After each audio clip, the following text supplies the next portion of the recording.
Околу 40 на членови на еврејската религиозна група Лев Тахор пристигнале синоќа со автобус во охридското село Горно Лакочереј, сведочат жителите на селото.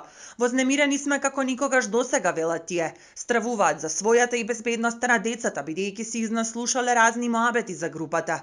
Бараат луѓето да бидат веднаш дислоцирани од селото или тие во спротивно ќе излезат масовно на протести. Прв пат во мојот живот, во мои 60 години, јас го гледам селово толку вознемирено, толку загрижено, толку уплашено. Значи прв пат во мојот живот се толку уплашени луѓево и бараат начин селото како луѓево да се дислоцираат од нашево село.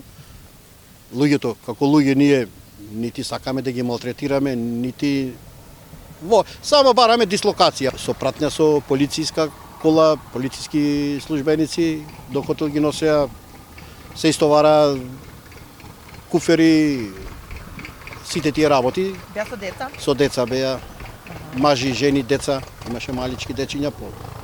Тие што ги видов по 7-8 години беа дечиња, до 10 години имаше малички деца. Од хотелот кој се наоѓа во непосредна близина на Горно Лакочереј пак првично ни рекоа дека групата била најавена оти ќе дојде, но дека тие немало да ги примаат токму поради бурните реакции на жителите и најавата за протести, но подоцна телефонот во хотелот беше недостапен.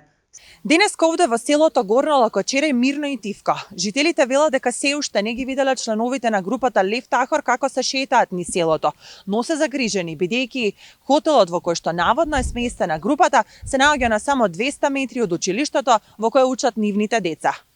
Лакочерејци велат присуството на групата го руши имиџот и на селото и на градот Охрид, бидејќи досега се депортирани од сите места каде имаат престојувано.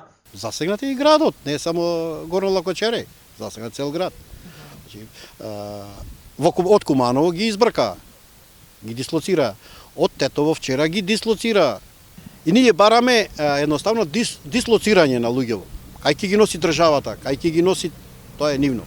Денеска во селото беше присутно и возило на полицијата, а од МВР апелираат на покажување толеранција кон овие луѓе бидејќи се со легален престој и имаат право да се движат слободно. Откако на почетокот на месецов групата од Босна дојде во Куманово, најде на неприфаќање од локалните жители.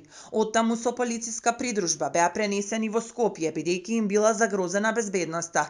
Пред домот во кој престојувале постојано имало љубопитни граѓани, а некои фрлале со јајца и камења по нив.